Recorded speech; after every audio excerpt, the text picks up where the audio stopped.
السلام علیکم ورحمۃ اللہ وبرکاتہ۔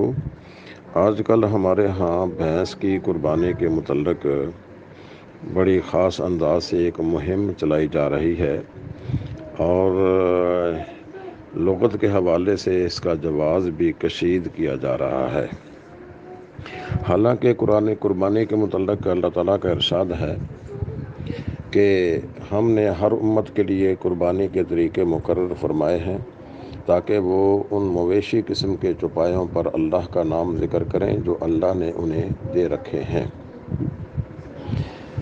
اس قسم کی وضاحت سورہ حج کی آیت نمبر 28 میں بھی ہے، اور دوسرے مقام پر قرآن کریم نے صراحت کی ہے کہ چوپایوں کے نر مادہ 8 جوڑے ہیں۔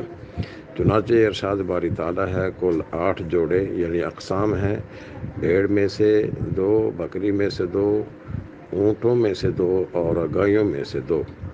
ہمارے رجحان کے مطابق گائے، اونٹ، بھیڑ اور بکری کی قربانی کرنا چاہیے۔ بھینس کی قربانی سے اجتناب ہی بہتر ہے۔ اس کے علاوہ رسول اللہ صلی اللہ علیہ وسلم سے بھینس کی قربانی کرنا ثابت نہیں ہے، نہ ہی کسی صحابی سے اس کا جواز ملتا ہے۔ جو حضرات بھینس کی قربانی کو جائز خیال کرتے ہیں وہ درج ذیل 3 دلائل پیش کرتے ہیں۔ نمبر 1، بھینس گائے کی ہی ایک بڑی قسم ہے۔ نمبر 2، مسئلہ زکوٰۃ میں بھینس کو گائے کے نصاب میں شامل کیا گیا ہے۔ نمبر 3، ایک حدیث پیش کی جاتی ہے کہ بھینس کی قربانی میں 7 حصے دار ہو سکتے ہیں، لیکن علمی اعتبار سے ان دلائل کی کوئی حیثیت نہیں ہے، جیسا کہ ہم اس کی وضاحت کرتے ہیں۔ بھینس کو گائے کی قسم قرار دینا کئی ایک اعتبار سے محل نظر ہے، کیونکہ بھینس کے دودھ سے برآمد ہونے والا مکھن سفید اور گائے کا مکھن پیلی رنگت کا ہوتا ہے۔ نمبر 2، بھینس کے سینگ چوڑی دار اور خوبصورت ہوتے ہیں، جبکہ گائے کے سینگ کبھی چوڑی دار نہیں ہوتے۔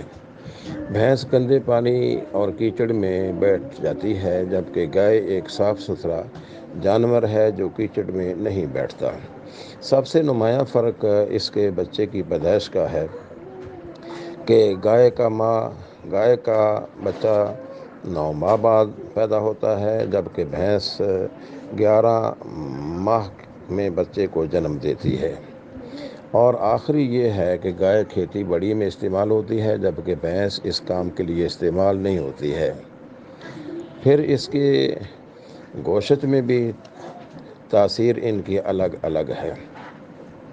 تو درج بالا وجوہات کی بنا پر بھینس کو گائے کی قسم قرار دینا سینہ زوری ہے۔ اس میں شک نہیں ہے کہ مسئلہ زکوٰۃ میں بھینس کا وہی حکم ہے جو گائے کا ہے، جیسا کہ امام مالک رحمہ اللہ نے لکھا ہے، لیکن مسئلہ زکوٰۃ میں گائے اور بھینس کو جمع کیا جا سکتا ہے۔ لیکن امام مالک رحمہ اللہ نے قربانی کے باب میں گائے کے ساتھ بھینس کا ذکر نہیں کیا ہے۔ دراصل کچھ مسائل احتیاط کے اعتبار سے 2 پہلو رکھتے ہیں اور عمل احتیاط پر کیا جاتا ہے۔ بھینس کا معاملہ بھی اسی طرح ہے۔ اس کے 2 پہلو ہیں، مسئلہ زکوٰۃ میں زکوٰۃ دینے میں احتیاط ہے اور مسئلہ قربانی میں نہ دینے میں احتیاط ہے، کیونکہ اس کی قربانی کے متعلق علماء امت میں اتفاق نہیں ہے۔ جن حضرات نے بھینس کو گائے کی قسم قرار دیا ہے وہ زکوٰۃ کے اعتبار سے صحیح ہو سکتا ہے، بصورت دیگر یہ دونوں الگ الگ اجناس ہیں، جیسا کہ ہم نے اس کی وضاحت کی ہے۔ اس سلسلے میں مسند الفردوس کے حوالہ سے جو حدیث پیش کی جاتی ہے کہ بھینس کی قربانی میں 7 حصے دار ہو سکتے ہیں، اس کی سند کا کوئی اتا پتہ نہیں ہے۔ ہمارے نزدیک جس حدیث کی کوئی سند نہ ہو وہ مجہول اور ناقابل اعتبار ہے۔ جب تک حدیث کے راویوں کی عدالت و ثقافت معلوم نہ ہو اسے بطور دلیل پیش نہیں کیا جا سکتا۔ بہرحال جن اہل علم کو مذکورہ بالا دلائل پر اطمینان ہے، اگر وہ بھینس کی قربانی کے قائل و فاعل ہیں تو یہ ان کی ذمہ داری ہے۔ البتہ بھینس کی بجائے گائے کی قربانی رسول اللہ صلی اللہ علیہ وسلم کے قول، عمل اور تقریر سے ثابت ہے، اور صحابہ کرام نے بھی اسی گائے کی قربانی کو ہی پسند کیا ہے۔ لہذا سنت کے مطابق اونٹ، گائے، بھیڑ اور بکری کو بطور قربانی ذبح کیا جائے، بھینس کی قربانی سے گریز ہی کرنا چاہیے۔ السلام علیکم ورحمۃ اللہ وبرکاتہ۔